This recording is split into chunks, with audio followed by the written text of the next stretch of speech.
I just wanted to speak to Article 10, Sections 56 through 58, which is the increased funding to the Office of Health Facility Complaints. We are very, very, very concerned about the things that we're hearing from families, and also the department head spoke to us about their inability to respond to complaints in a timely manner. We do believe that this should be a top priority for government spending to protect vulnerable adults. We also, today you will hear from some of the testifiers about some of the stories that are really quite tragic. We believe, after hearing their testimony, that the department is committed to doing reform, but also does need money because of the lack of investigators they have and the huge caseloads that they are covering. Just generally, I want to thank you, Senator Benson, for hearing the bill, and Senator Lori for bringing it forward, and also Senator Housley, because we understand she is making this a priority. And some of the questions that we are raising about reform and some of the things that we want to know more about is just how are these issues being prioritized to make sure that those that are of serious health issues are being prioritized first. What are we doing to streamline the process and making sure families are notified in a timely manner? And what are we doing possibly to avoid duplication in what we believe are complaints coming both from facilities and from families? So with that, I'm just going to conclude my remarks, and I hope that it is in this bill. Thank you. Thank you. Madam Chair, Ms. George brings up a good point. Article 10 is the Department of Health. Yeah. And I didn't include that. I worked through the governor. So there's another 99 sections that Ms. George just asked me to go through. And Senator Lori, there is some important things in the Department of Health, and I actually focused on DHS, although the Department of Health is within the purview of this committee. I'm not prepared to walk through it today, to tell you the truth. But Senator Lori, when you said you'd completed your presentation, I heard this little voice in my head say, but we didn't do any health articles. And so I didn't call you on it if you're not prepared. We certainly won't expect that. We'll do our best to move some of those ideas forward through the regular committee process. And to the Office of Facilities Complaints, Senator Lori is going to use her policy committee to do some work after policy deadline, and we'll be bringing some language forward for this committee to help address those reforms, in addition to some of the things the governor has asked for. So, hi, welcome to the committee. State your name for the record and proceed. Thank you, Madam Chair and members. I'm Chris Sundberg, and I'm a member of Elder Voice. This is a coalition of family members and other stakeholders who have had horrific experiences with their mothers, fathers, sons, daughters, and other loved ones who have been harmed at senior living, home care, and long-term care facilities. I, like other members, have found that the Department of Health and the Office of Health Facilities Complaints are grossly underfunded to do their job. We strongly support House File 781, the provisions that increase funding. Some of our family members have died or had limbs amputated because of untreated infections, emergency conditions ignored, repeated failure to feed and give basic care, and much more. Others report sexual assaults by other residents and even staff. And in many cases, there are instances of broken bones, bruises, festering sores, and abrasions that are the result of physical abuse or neglect. And even in other cases, residents have been left for many hours without being moved, fed, or kept clean. Cruel treatment is often reported, such as hitting, insulting, belittling, and other humiliations. This heartbreaking list goes on. Some of these have occurred at 4-star nursing facilities, and others that market themselves as voted best or state of the art. As bad as all this death, maiming, injury, and cruelty is, it's the inability of the Department of Health and the OHFC to investigate or take action that is truly alarming. All these families have filed complaints, and often with videotapes and other solid evidence. But the departments are so underfunded that they can only investigate a fraction of the complaints. With the explosive growth of the senior population in the coming years, this can only get worse. We ask that you support increased funding of the OHFC. We've provided some other background information, and I thank you kindly for your attention. Thank you. Thank you for coming. I'll go through the list again. Maureen Marin, Suzanne Sheeler, Jonathan Watson, Doris Flynn, Ron Elwood, Holden Gulud. I apologize if I mispronounce your name. So if any of those folks want to start coming forward, if you could queue up, we'll try to be very efficient with our time. Welcome to the committee. State your name for the record. Suzanne Scheller.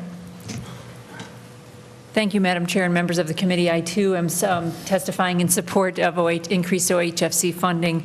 I'm speaking as a civil attorney combating elder maltreatment, as well as a convener of the Elder Voice of Minnesota group, the newly formed group that you just heard referenced. And we are really trying to give voice to a population that doesn't necessarily have a voice. We have a regulatory body. I am one civil litigator, but the regulatory body is so completely necessary to combat maltreatment and to detect and monitor the facilities. We as a state have a public policy under 626.557 to protect our vulnerable adults. And it is the charge of the OHFC to do that. So it's an issue that won't go away, and in addition to the increased staffing, we have recommendations based on family stories related to greater transparency and communication to the VA, the vulnerable adult, timely and user-friendly websites disclosure so that people in the public know of when these issues are occurring, and revisiting penalties and plans of correction to be a stronger deterrent for maltreatment. So while we strongly support the increased staffing, we also think there's significant issues to address, particularly as it relates to home care licensed facilities versus skilled nursing facility licensed entities. The OHFC is operating under federal and state mandates, as you know, to prevent maltreatment. 69% of complaints to OHFC actually come from providers in the nursing home setting. Because those are under federal mandate initiatives to respond to that, that's a great reason why the staffing falls short related to their mandates based on federally funded organizations. Comparatively, we have 24% of our complaints coming from home care and assisted living environments. There's more balance in the individuals and families submitting complaints compared to providers in those particular environments. So we can see the families of assisted living having a greater input in that. One significant issue is that state statute does not require a plan of correction, which is a function of the OHFC to go back in and monitor those plans of correction. If they're a state licensed only facility, there's not a state law requiring that plan of correction, and there is a lost opportunity to go back in and try to prevent greater harm by monitoring their facility and following up on maltreatment investigations. So OHFC is one of the only ways for these families to proactively detect and prevent maltreatment for our most vulnerable. We must provide a way for their stories to be heard and to be followed up on. And so that's why we are supporting the Article 10 provisions to increase funding for under Senate File 781. Thank you very much for the opportunity. I must say, I seem to have really missed the boat on this one. It's the most popular article. Welcome to the committee. Good evening, Madam Chair and members of the committee. My name is Jonathan Watson. I'm with the Minnesota Association of Community Health Centers. I represent the state's 17 federally qualified health centers. And thank you to Senator Laurie for bringing this bill forth. Chief amongst our support in this bill is the provision, Article 4, Section 33, that rebases the FQHC Medicaid rates. They were established in 2001 and have not been rebased since that time. A lot has changed at FQHCs in terms of the care delivery model, hiring care coordinators, community health workers, adoption of electronic health records, records, all those sorts of costs. So it's important that we do rebase these rates for us.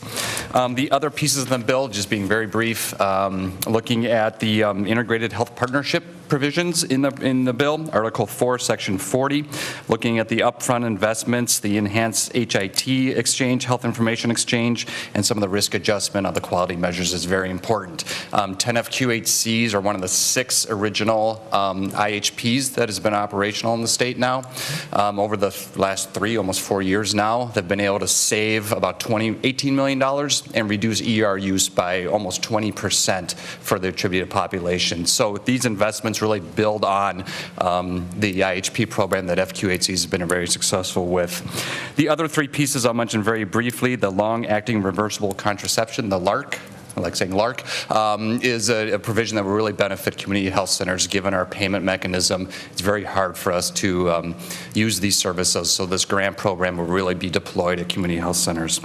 The Minnesota Care pieces, the coverage gaps, obviously coverage gaps for FQHCs is with 30% of our patients remain uninsured. Anything we can do to drive down that number really promotes health equity in our opinion. And lastly, Minnesota Care as a buy-in option is something we're very supportive of. And then lastly, I'll leave you with the payments to navigators. FQHCs employ nearly 100 navigators on the front lines of enrolling folks into public and private coverage. So increasing the payment for them for the fine work they do is something we're supportive of. So thank you very much for your time tonight.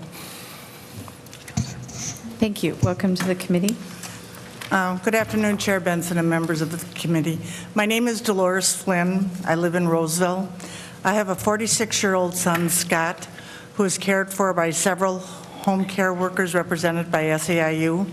I was on the union's bargaining team. I have been my son's primary caregiver since he suffered a traumatic brain injury at age 2.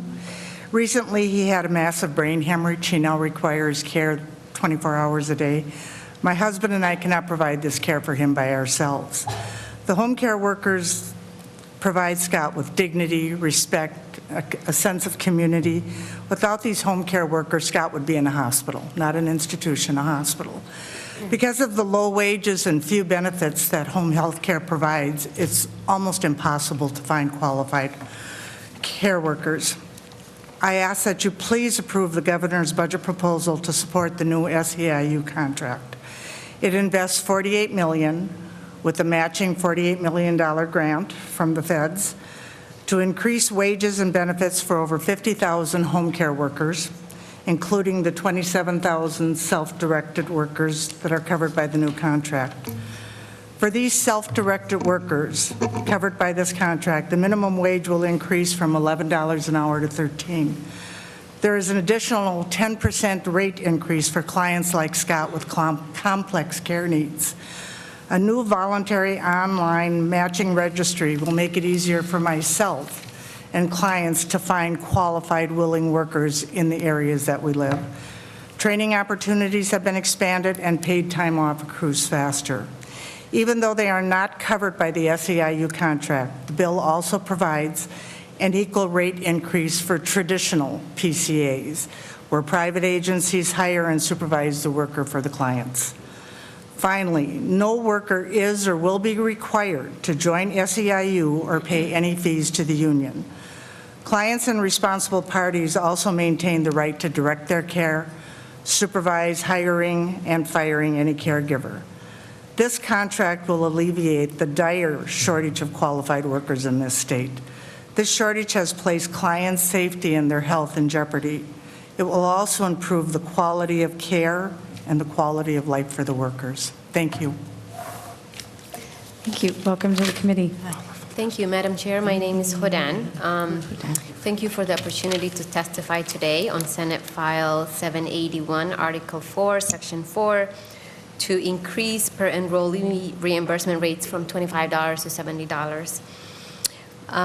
Since 2013, Briva Health has been an official partner of MNsure. During this time, we built the largest MNsure Navigator program in the state. Our program includes 16 certified navigators who provide in-person enrollment assistance at multiple locations throughout the Twin Cities metro area and in St. Cloud. To this day, we helped more than 20,000 Minnesotans enroll on health insurance coverage through MinSure. And as you may know, the Navigator program played a major role in reducing the uninsured rate in Minnesota. The scope of our work is far beyond helping consumers complete an application. It encompasses case management-like services in which we also assist clients with their pre- and post-enrollment needs. In most cases, we get multiple visits from each consumer, and our navigators spend multiple hours assisting them. We often see large families with complex application status where family members qualify for more than one health plan.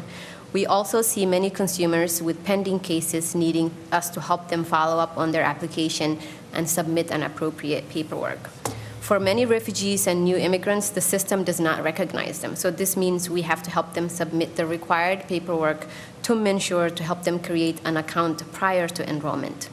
Post-enrollment, many consumers return to us to help them review paperwork received in the mail and help them make the proper next steps. We understand the populations we serve face multiple barriers. Many have technology and language barriers that prevent them from easily navigating the healthcare system.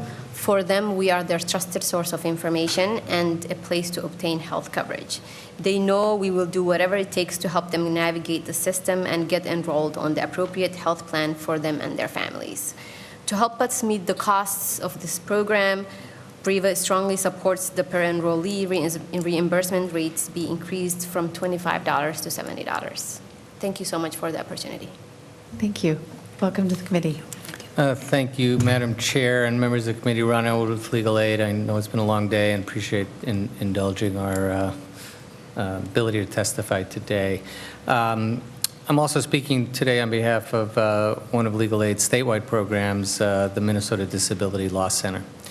So Legal Aid supports the provisions in the bill that eliminate the gaps in Minnesota coverage, as Mr. Watson said. We support the proposal that allows Minnesota Care to start in the month that the person applies and pays the premium. We think this would really help to mitigate churn as people transition between programs.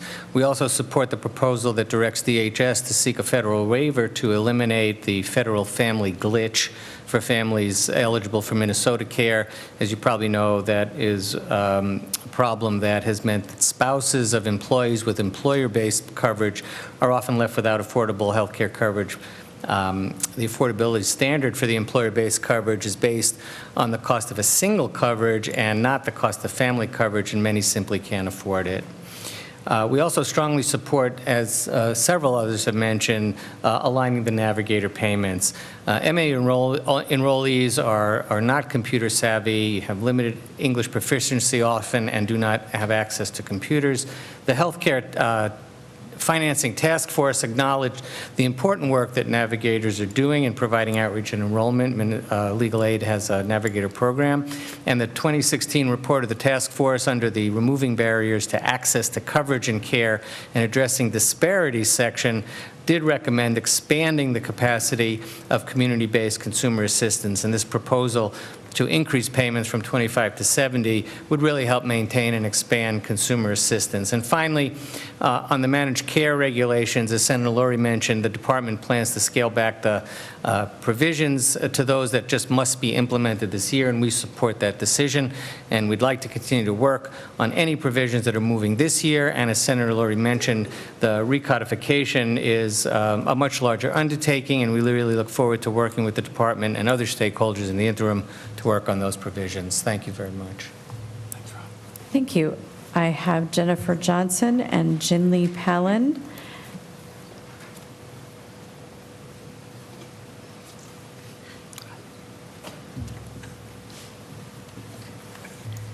Welcome to the committee. Madam Chair, committee members, thank you. I'll be very brief. I have had the privilege, my name is Jen Johnson. I work for a wonderful nonprofit organization called the ARC.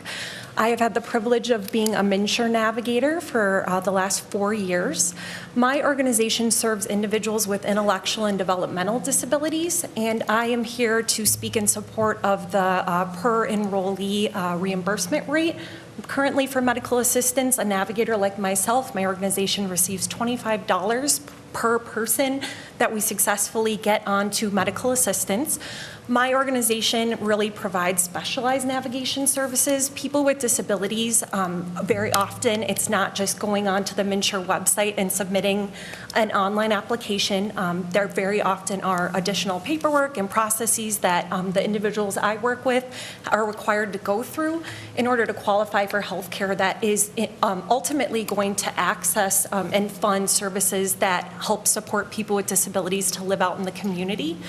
And so for someone like myself, my agency, it takes us about 6 to 8 hours of a navigator's time in order to get one person enrolled onto medical assistance based on a disability. And unfortunately, because of the extreme cost to my nonprofit that I work for, we've had to significantly change the way that we support individuals with disabilities in accessing and navigating the healthcare system. So I would strongly encourage you all to please support the reimbursement rate from $25, increasing it to $70 and aligning it with the reimbursement rate for Minnesota Care and Qualified Health Plans. And thank you for your time. Welcome to the committee. Thank you, Madam Chair and committee members. My name is Ginny Palin, and I'm with the Minnesota Association of Community Mental Health Programs. We're the member association for 36 community-based mental health programs serving more than 100,000 Minnesota families, children, and individuals seeking mental and behavioral health services.